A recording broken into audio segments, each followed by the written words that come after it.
Okay, so this next discussion might be hard to have if you're the type to use destructive devices in the communicative gaps of language. I know I won't be able to address all points of contention, but when one insinuates and haggles over matters inappropriate to the context of the situation, it wouldn't matter if I could. Let's try to refrain from obfuscating constructive dialogue and stymieing legitimate understanding. In layman's terms, let's transcend the 2D surface level paradigm. It's hard enough to try to externalize these concepts, let alone finding the appropriate metaphor, analogy, or simile to satisfy less savvy minds. If something gives you pause, don't inquire with high-sounding nonsense mistaken as a genuine retort. Utilize your faculties of higher reasoning for what's coming up, and let's try not to debate or argue over minutiae outside of the appropriate context for this discussion. Now, I appreciate pushback because it keeps me honest, but often the arguments are of little substance and rarely educated. And what good is that education without values or the repercussions of neglected values? Just try to allow any inquiry to serve a purpose for greater understanding. It's better to be effective than to be right. The right to offend is not some pesky little part of freedom of speech that we have to put up with. It is the heart and soul and lungs of freedom of speech. It is the coursing lifeblood of human progress. It is the instigator of liberty and modernity and science and understanding. What a laughing stock today's student leaders are, that they can so casually dismiss the right to be offensive without realizing that their lovely, enlightened lives are the gift of individuals who gave offense. The gift of scientists, thinkers, agitators who bravely showed their asses to the dominant ideas of their era. Their offensiveness made you free. I know what some student leaders will say. Oh, but our no platforming is about protecting individuals. We only want to protect women from misogyny and black students from racism. So our intolerance is progressive. Please, how progressive is it to say that female students are so fragile that they can't cope with seeing a pair of tits in the sun? No. Without falling apart. That doesn't sound progressive. To me, that sounds paternalistic. How progressive is it to say that black students need these wise, white student leaders to protect them from harmful ideas? Because that doesn't sound progressive to me. That sounds neo-colonialist.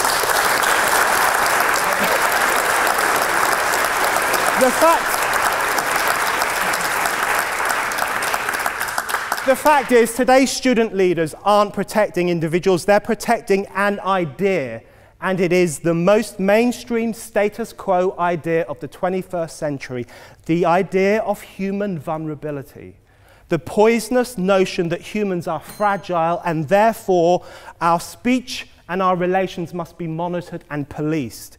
It is this misanthropic, orthodox idea that they promote and which they protect from criticism as surely as priests once ring-fenced their beliefs from ridicule.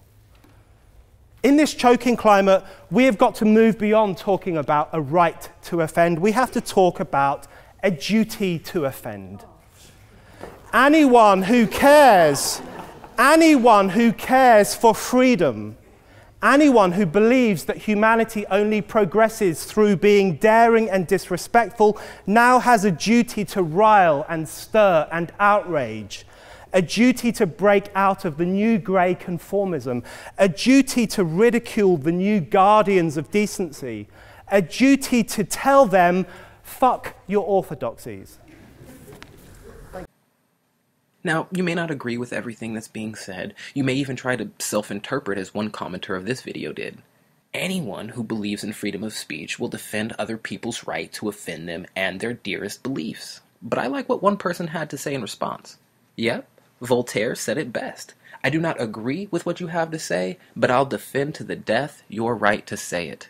We could probably learn something from that man in that sense. Now, the commenters of all these videos really go on to make some pretty good points.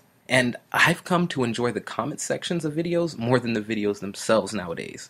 But look, offense is subjective, which means what offends you may not offend your neighbor.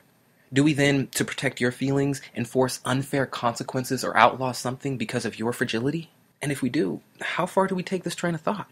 No matter what you feel or think, once you start imposing limitations on speech, there'll be no limit. This is not about protecting women or minorities. It's about opening the door to totalitarianism.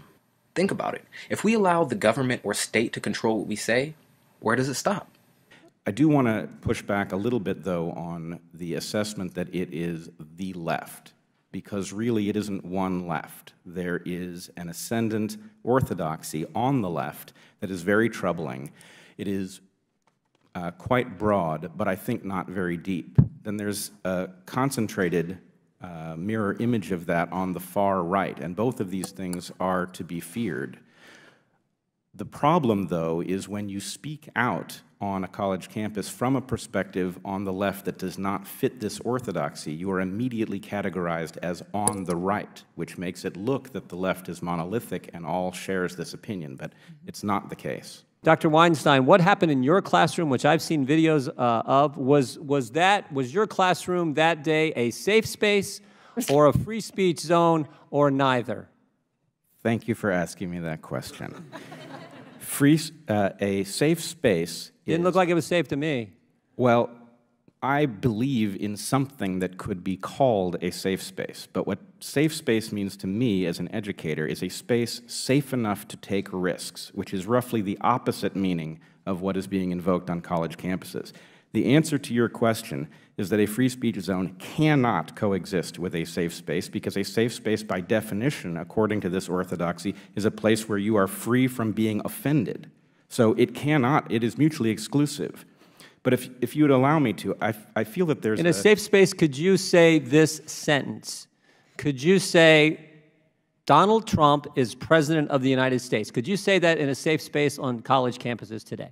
Well, it depends which version of safe space you mean. If you mean a safe space the way it is used in common parlance on college campuses today, then the question of whether or not you can say it is contingent on whether or not somebody will be offended by that observation. Now think about that. You can't even state a fact, provable, right? I saw his tweet this morning. It's provable. He's the president, right? Mr. Chairman. So you cannot do that. This shows the absurdity of what is going on campuses, and you have lived it in a physical way. Dr. Stanger has lived it in a physical way. This is what is scary. Dr. Stanger is raising her head. Mr. Weinstein, you have the floor, so you'd have to yield time to her. But you don't have to. Okay. I think this is important enough to warrant a minute or two. We are continuing in this hearing to run up against the bluntness of the tool that we have at our disposal for discussing the issue at hand. So there is an importance to what takes place on a college campus. Free expression is a key feature of what takes place on college campuses that makes civilization function. But the application of the First Amendment to that free expression is almost arbitrary. Does it matter more that something takes place at Evergreen, which happens to be public, than if it takes place at Harvard, which happens to be private? Do those distinctions even make any sense when fully 80% of the funding that drives Evergreen is private tuition money, and I don't know what fraction, but a very large fraction of what drives Harvard is NIH and NSF money? So these distinctions are arbitrary, and what we should be protecting is the ability to exchange ideas in a way that actually allows education.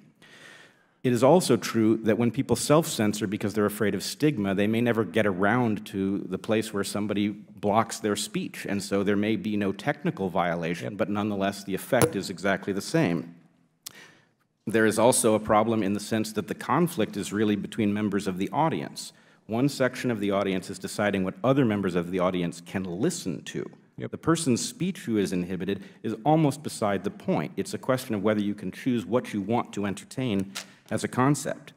And then when this jumps the fence and leaves the college campuses and moves into the outer world, we're going to run into an even bigger problem, where the tech sector is now the de facto governance apparatus for the new public square, and it's private, so the First Amendment doesn't apply. Take the example of Harvard, which you talked about, Dr. Weinstein, whether it's DOD funds, whether it's NIH funds, or whether it's Pell Grant funding. There are so many federal dollars that underpin the way Harvard functions and their budget on an annual basis. And the fact that the university can penalize students because they join an outside organization, zero affiliation with Harvard, they're not allowed to be sports captains, they're not allowed to be considered for fellowships, And I think that is a significant overstep of the university's role. I wanted to give other panelists an opportunity to respond. Dr. Weinstein. Well, the first thing to say is I'm not a legal expert, but I would certainly support the idea that leverage generated by the funding that is given by the federal government would morally be justified to use that to make sure that college campuses protect the free expression.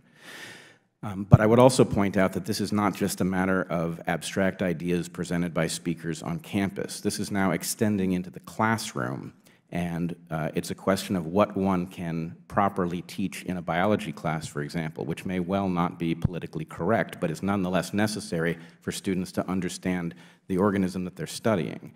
So ultimately, this is going to manifest in our competitiveness as a nation. If we decide that there are certain things that are true in science that can't be stated in a college classroom, then our students will be undereducated relative to any nation that can solve that problem.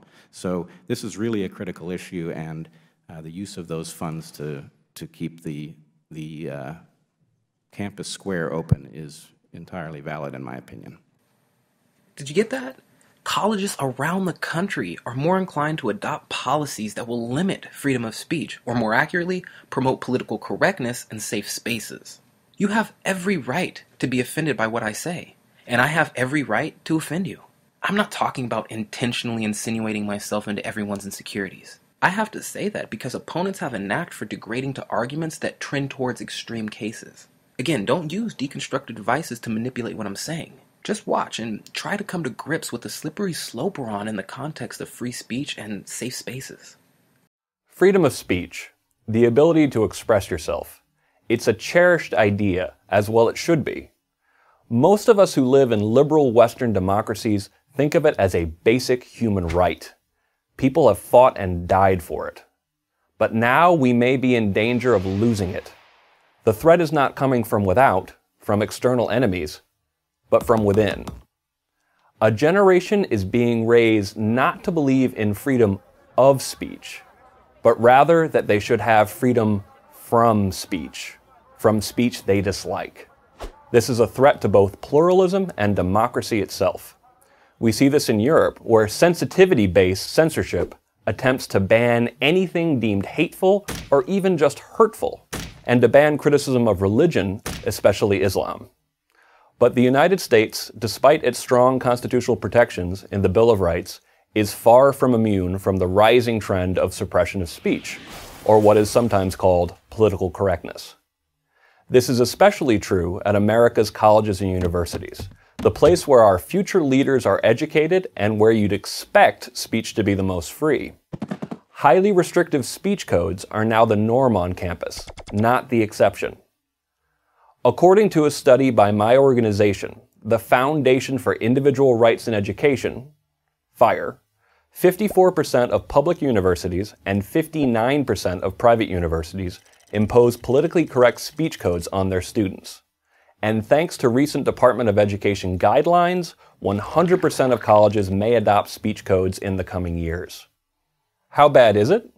At a public campus in California on Constitution Day in 2013, a student who also happens to be a decorated military veteran was told he could not hand out copies of the Constitution to his fellow students.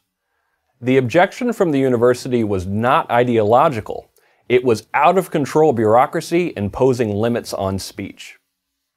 That same day, another college student in that same state was told he could not protest NSA surveillance outside of a tiny free speech zone, an area that comprised only 1.37% of the campus.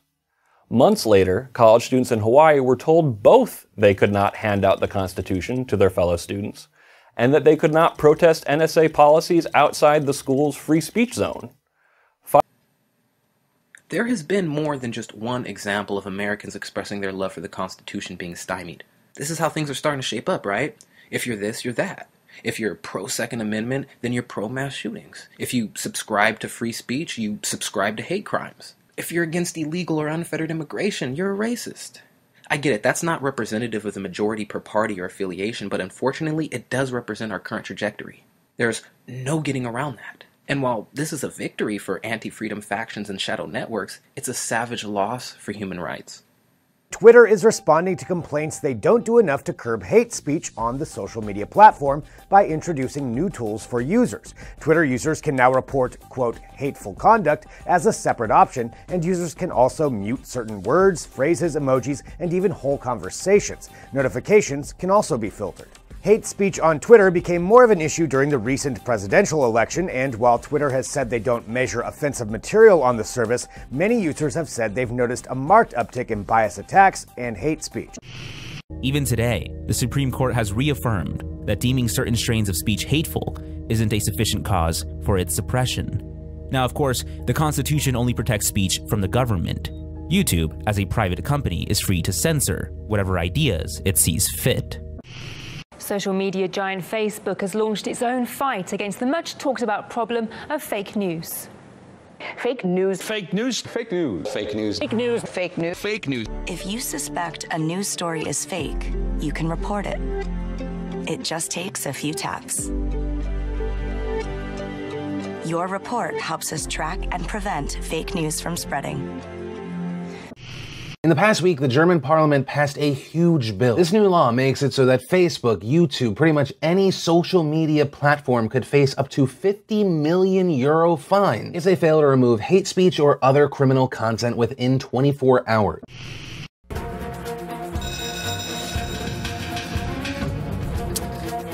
Things getting heated at Yale University, where students are demanding action against administrators who fail to speak out against offensive Halloween costumes. These freshmen come here, they think this is what Yale is? Do you hear that? They're gonna leave, they're gonna transfer because you are a poor steward of this community. You should not sleep at night. We're out, we out. You're disgusting. Yep, really tolerant. They are upset with faculty members like that man who said students should be allowed to wear whatever they want at Halloween. There's this thing called freedom of speech around. And anyone who's offended should just look the other way. The idea that we're supposed to correlate your level of outrage with a certain level of justification, in other words, the more outraged you are and the more angry you are, the more justified you must be, is absolute nonsense. If your free speech leads to hate speech and it makes people feel unsafe, then universities have the right to protect the kids on campus. That's not about free speech, it's about safety. Actually, Bell is completely wrong. Supreme Court precedents are very clear on the scope of free speech in this country. First of all, there is no hate speech exemption to free speech. Sorry, kids, there isn't, and it never has existed. In Snyder versus Phelps, the court made it clear that public speech can never be punished simply for being offensive. In Canada, it is apparently freedom of speech to speak out against Islam and Muslims, but a hate crime to speak out against Israel? It seems that's the direction the Canadian government is headed. The CBC, Prime Minister Stephen Harper's government, according to the CBC, is threatening to use hate crime laws against groups that boycott Israel. Okay, finally, let's try to close this out. Once you shut down free speech for one, you shut it down for all, including yourself. And isn't it ironic the same people who disapprove, even hate free speech, use theirs to limit yours? Punishment for being offensive may be ideal for some, especially melting snowflakes and left-wing extremists, but it will be detrimental for all in the end. Hashtag, your feelings.